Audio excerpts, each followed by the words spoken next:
Meron naman tayong bagong product na i-share, i-review, na nakita ko na naman online. And, alam naman, mahilig si tita na bagong mga kung ano-ano. Actually, tinry ko na siya. Aray! Woo! Ang pangalan niya is actually a product from Thailand.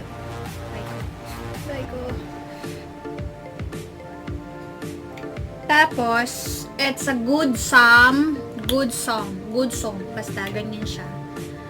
Na nakita ko online. Bleaching siya. Bleaching mask. Before, 10 minutes before ka maligo, pwede mo siyang gamitin. Or kung kahit saan mo. Actually, ito, naglagay na ako. Ito. Para siyang ice cream, guys. Tignan nyo. Kung i-open ko siya, you can see lahat siya bagong-bago po. Parang ice cream. Yes. And creamy siya. Pag nasa balat mo na, eto, nilagay ko na sa kamay ko. Para siyang cream. Ito, I try it na. Ngayon na. Tapos ito try natin. Tignan natin kung ano ang magiging effect. Saan effective na?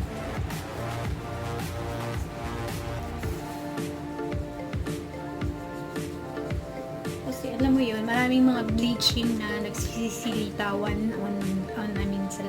sa market.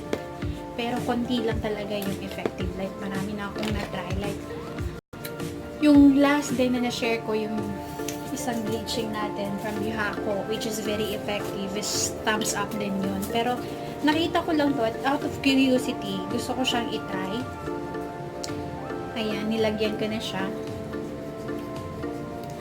And we need to wait for at least 10 to 15 minutes. Then, i-rinse off natin. Tingnan natin kung ano yung magiging effect niya.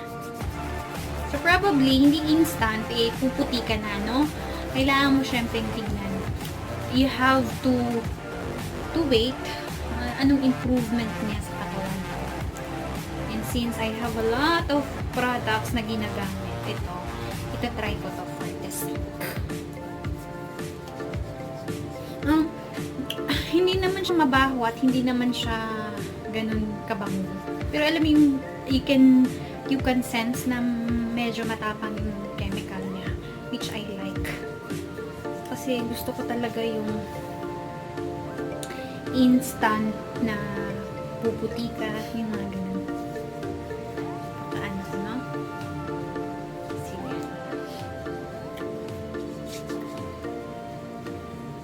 So, hintay natin ng 10 to 15 minutes.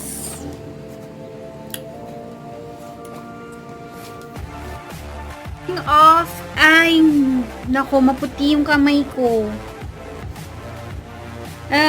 Natuwa ako kasi hindi ko siya in-apply evenly here. Dito, oh.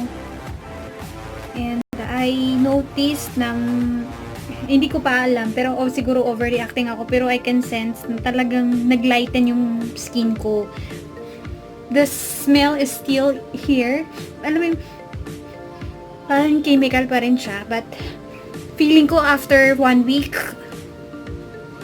guys, puputi na talaga ako. Maganda siya. Oh, I like it. Pumuti yung kamay ko.